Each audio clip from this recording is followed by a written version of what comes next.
नमस्कार साथियों। पिछली क्लास में हमने ब्रिटिश ताज के शासनाधीन पारित अधिनियम देख के नोट्स देखे थे। आज हम क्वेश्चंस की बारी है, आज क्वेश्चंस करेंगे। तो प्रश्न कोश पर आते हैं। पहला प्रश्न है, छत्तीसगढ़ पीसीएस का है। प्रश्न ये कहता है कि भारतीय परिषद अधिनियम 1861 के संबंध में निम्नलिखित कथनों को पढ़कर सही विकल्प चुनें। पहला कथन क्या है? इस अधिनियम के फलस्वरूप गवर्नर जनरल की कार्यपालिका परिषद में कुल सदस्यों की संख्या 7 हो गई। दूसरा है, विधि निर्माण के लिए अतिरिक्त सदस्यों की संख्या कम से कम 6 और अधिक से अधिक 12 कर दी गई। और तीसरा जो है स्टेटमेंट, प्रांतीय और केंद्रीय विषयों में किसी तरह का भेदभाव नहीं रखा गया। तो इसमें से यह दोनों स्टेटमेंट तो सही है, लेकिन पहला स्टेटमेंट गलत है, क्योंकि यह जो सदस्यों की संख्या है यह 5 की गई थी और 1874 में एक सदस्य बढ़ गया, वह 6 हो गई थी संख्या। तो ये जो 7 दिया हुआ है यह स्टेटमेंट गलत है, तो केवल 2 और 3 सही हो जाएगा। अगला क्वेश्चन देखते हैं। क्वेश्चन छत्तीसगढ़ पीसीएस का ही कि भारत परिषद अधिनियम 1892 के संबंध में निम्न कथनों को पढ़कर सही विकल्प चुनें। पहला है, इसे 20 जून 1892 को लागू किया गया। दूसरा है, कुल 24 सदस्यों में से गैर सरकारी सदस्यों की संख्या 5 थी। और तीसरा है, सदस्यों को पूरक प्रश्न पूछने का अधिकार दिया गया। तो सबसे पहले तो तीसरा तुरंत 92 देखते ही काट देंगे कि पूरक प्रश्न पूछने का अधिकार नहीं था। तीसरा कट गया। अब बी और डी हमारे पास बचा कि बी और डी में से कोई एक उत्तर होगा। पहला स्टेटमेंट क्या बोलता है? पहला स्टेटमेंट है कि इसे 20 जून 1892 को लागू किया गया था। तो इसे लागू नहीं किया गया था 20 जून को, इसे स्वीकृति मिली थी, स्थिति को स्वीकृति मिली थी। ठीक है, तो इस तरह पहला ये भी गलत हो गया। दूसरा बोला है कुल 24 सदस्यों में से गैर सरकारी सदस्यों की संख्या 5 थी। तो यह भी स्टेटमेंट गलत है, क्योंकि गैर सरकारी सदस्य जो थे वह संख्या में 10 थे। नेक्स्ट क्वेश्चन देखिए, निम्नलिखित में से किस अधिनियम के अंतर्गत भारतीय विधान परिषद को बजट पर बहस करने की शक्ति प्राप्त हुई थी? भारतीय परिषद अधिनियम 1861, भारतीय परिषद अधिनियम 1892, भारतीय परिषद अधिनियम 1909 और भारत शासन अधिनियम 1919। तो बजट पर प्रश्न पूछना, बजट पर बहस करना, यह 1892 के तहत प्राप्त हुआ था। चलिए नेक्स्ट क्वेश्चन देखते हैं। ब्रिटिश भारत में सांप्रदायिक प्रतिनिधित्व की व्यवस्था निम्न में से किस अधिनियम के तहत की गई थी? तो यह था मॉर्ले मिंटो सुधार 1909, जिसमें मुस्लिमों के लिए पृथक निर्वाचन प्रणाली की व्यवस्था की गई थी। नेक्स्ट क्वेश्चन देखते हैं, 5वां नंबर। 1909 का अधिनियम संबंधित था पृथक मताधिकार क्षेत्र लागू करने से, विकेंद्रीकरण से, द्वैध शासन से या विधान परिषद से? तो इसका सही जवाब है ऑप्शन ए, पृथक मताधिकार क्षेत्र के लागू करने से। अगला क्वेश्चन देखिए, निम्नलिखित में से किस एक अधिनियम द्वारा भारत में संघीय न्यायालय की व्यवस्था की गई? संघीय न्यायालय की व्यवस्था किस अधिनियम के तहत की गई थी? तो यह थी 1935 के अधिनियम के तहत। इसमें से नहीं है, तो उत्तर क्या हो जाएगा? डी। अगला है, भारत का संघीय न्यायालय निम्न में से किस वर्ष में स्थापित किया गया था? तो इसका सही जवाब है 1937। फिर है, केंद्र में द्वैध शासन किस अधिनियम के अंतर्गत स्थापित किया गया था? केंद्र में द्वैध शासन 1935 के अधिनियम के तहत स्थापित किया गया था। ऑप्शन सी, भारत सरकार अधिनियम 1935। अगला देखिए, और राज्य स्तर पर पूछे तो राज्य स्तर पर 1919 के अधिनियम के तहत द्वैध शासन लागू किया गया था और केंद्र स्तर पर 1935। अगला क्वेश्चन, निम्नलिखित में से किस अधिनियम ने केंद्र में द्वैध शासन प्रणाली को स्थापित किया? सेम क्वेश्चन है ऊपर का, भारत शासन अधिनियम 1935। 10 नंबर क्वेश्चन देखिए, आईएएस प्री 2012। 1919 के भारत शासन अधिनियम की निम्नलिखित में से कौन सी प्रमुख विशेषताएं हैं? पहला है, प्रांतों की कार्यकारिणी सरकार में द्वैध शासन व्यवस्था की स्थापना। तो यह स्टेटमेंट सही है, प्रांत में द्वैध शासन स्थापित किया गया था इसके तहत। केंद्र में तो 1935 में आया था। दूसरा है, मुस्लिमों के लिए पृथक सांप्रदायिक निर्वाचक मंडलों की व्यवस्था। तो यह गलत हो जाएगा, क्योंकि 1909 के अधिनियम के तहत पृथक निर्वाचन मुसलमानों के लिए दिया गया था। तो यह स्टेटमेंट गलत हो जाएगा। और केंद्र द्वारा प्रांतों को विधायनी शक्ति का हस्तांतरण, तो यह मेरे हिसाब से सही है। तो केवल बी वाला गलत हो गया, दूसरा, तो इसको काट दीजिए। तीसरा सही है, तो ऑप्शन केवल 1 और 3। अगला देखते हैं। भारतीय इतिहास के संबंध में द्वैध शासन सिद्धांत किसे निर्दिष्ट करता है? केंद्रीय विधानमंडल की 2 सदनों में विभाजन, 2 सरकारों अर्थात केंद्रीय और राज्य सरकारों का शुरू किया जाना, 2 शासक समुच्चय, एक लंदन में दूसरा दिल्ली में होना, प्रांतों में प्रत्यायोजित विषयों का 2 प्रवर्गों में विभाजन। तो यही ऑप्शन डी सही हो जाएगा कि विषयों का 2 वर्गों में विभाजन जो है वही द्वैध शासन कहा जाता है। हस्तांतरित विषय और आरक्षित विषयों में बांट दिया गया था। अगला देखिए 12 नंबर क्वेश्चन।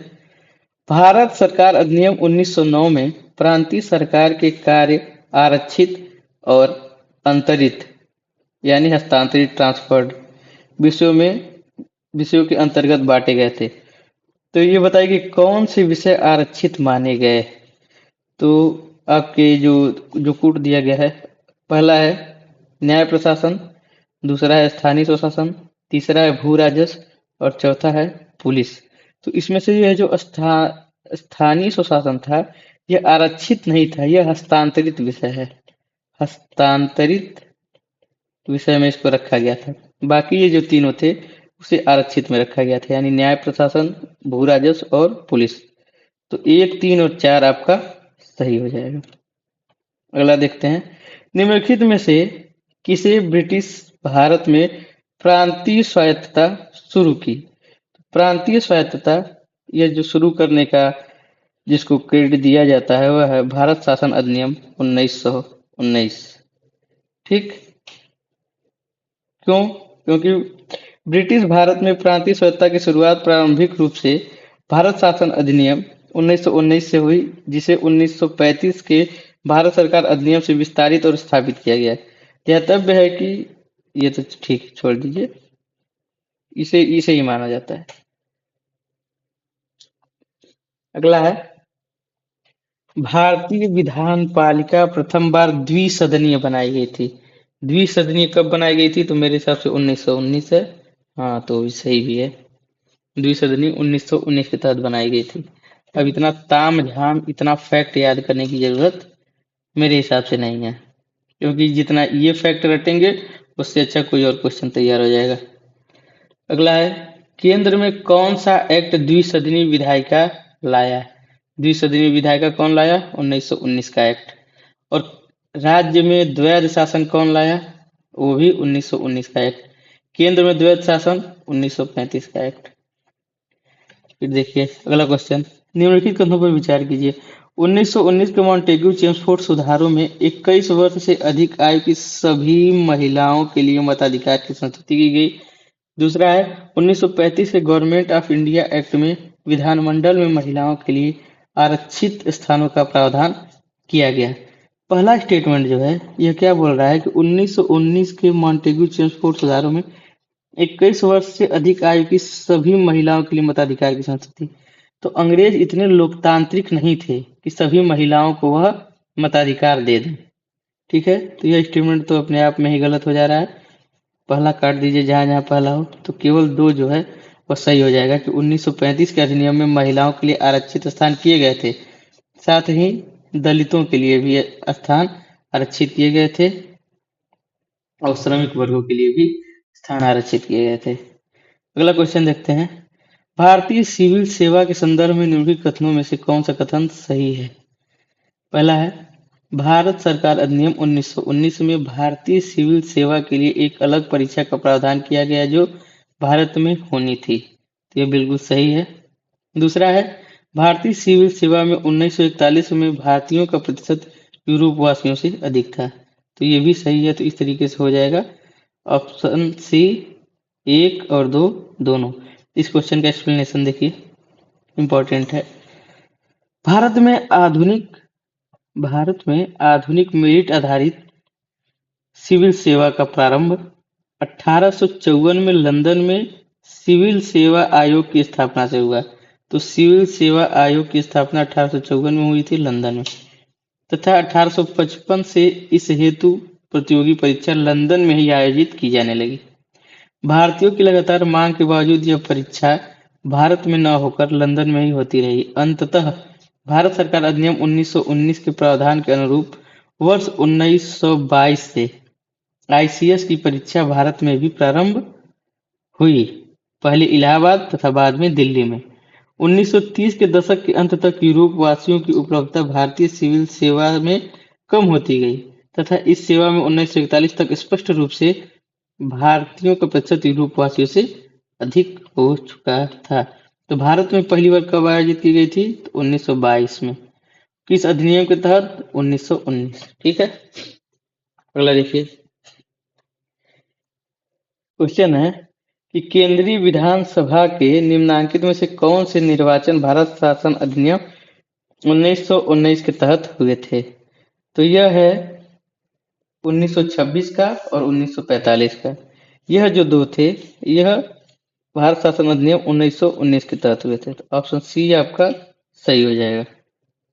ठीक है, अगला क्वेश्चन देखिए, भारत शासन अधिनियम 1919 के अंतर्गत भारतीय विधायिका का अंतिम निर्वाचन किस वर्ष में आयोजित किया गया? पिछले क्वेश्चन में ही था 1945 में। ठीक है, राष्ट्रपति के अध्यादेश निर्गत करने की शक्ति किससे प्रेरित है? तो इसी से होगी भारत शासन अधिनियम 1935। एक्सप्लेनेशन देखिए, यद्यपि ब्रिटिश भारत में गवर्नर जनरल को 1861 के भारत परिषद अधिनियम से ही विधान परिषद की अनुमति के बिना अध्यादेश जारी करने की शक्ति प्राप्त थी, तथापि भारतीय संविधान में राष्ट्रपति के अध्यादेश निर्गत करने की शक्ति अनुच्छेद 123 भारत सरकार अधिनियम 1935 की धारा 42 एवं 43 से प्रेरित है। तो 42-43 इतना डीप याद करने की जरूरत नहीं है, केवल इतना याद करिए, भारत शासन अधिनियम 1935। अगला देखिए, निम्नलिखित में से किस अधिनियम द्वारा संवैधानिक निरंकुशता का सिद्धांत प्रवृत्त किया गया? तो संवैधानिक निरंकुशता का सिद्धांत जो माना जाता है वह है 1935 का भारत सरकार अधिनियम, इसके तहत। ठीक है, एक्सप्लेनेशन देख लीजिए, संवैधानिक निरंकुशता का सिद्धांत भारत सरकार अधिनियम 1935 द्वारा प्रवृत्त किया गया। यह अधिनियम ब्रिटिश संसद द्वारा पारित सर्वाधिक विस्तृत अधिनियम था। साथ ही यह भारत के लिए तैयार संवैधानिक प्रस्तावों में से सबसे जटिल दस्तावेज था। इसी अधिनियम में भारत संघ की स्थापना, संघीय न्यायपालिका, केंद्र और राज्यों के मध्य शक्तियों के विभाजन की व्यवस्था की गई थी। भारत के संविधान में केंद्र और राज्यों के बीच किया गया शक्तियों का विभाजन इनमें से किसमें उल्लिखित योजना पर आधारित था?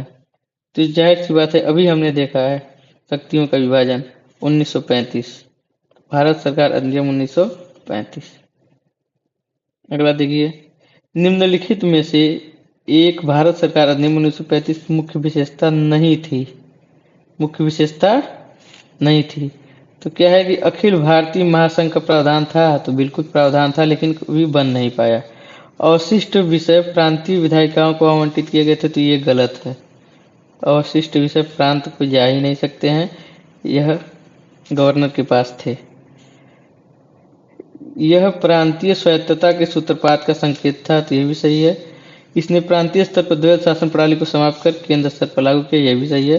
तो केवल यही ऑप्शन बी गलत है।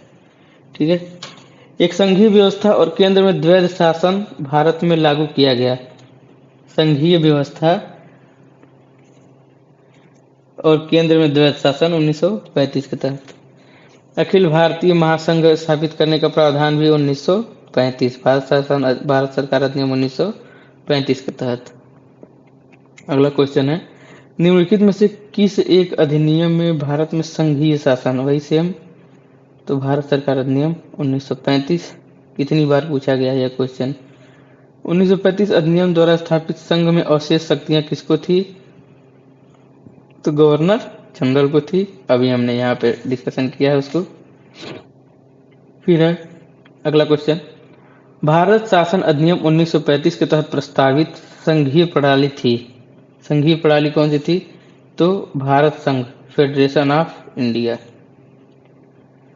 नेक्स्ट, निम्नलिखित में से कौन सा एक भारत शासन अधिनियम 1935 में स्वीकार किया हुआ महत्वपूर्ण और स्थायी अवयव नहीं है। देश के लिए लिखित संविधान, विधानमंडलों के निर्वाचित और जवाबदेह प्रतिनिधि, एक संघ की योजना पर विचार, विधानमंडल के लिए सरकारी सदस्यों का समायोजित किया जाना। तो ऑप्शन ए लिखित संविधान जो है यह स्थायी अवयव नहीं है। अगला क्वेश्चन देखिए, 1935 का गवर्नमेंट ऑफ इंडिया एक्ट क्यों महत्वपूर्ण है? यह भारतीय संविधान का प्रमुख स्रोत है। इसके द्वारा भारत को स्वतंत्रता मिली। इसमें भारत विभाजन उल्लिखित है। इसके द्वारा रियासतें समाप्त हुई। तो यह तीनों स्टेटमेंट गलत है, केवल पहला सही हो जाएगा। यह भारतीय संविधान का मुख्य स्रोत है।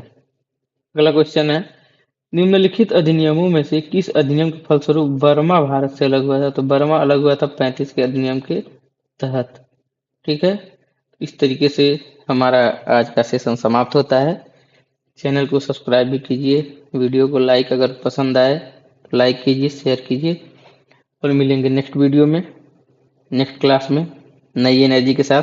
अपनी तैयारी को धार देते रहिए। जय हिंद, जय भारत।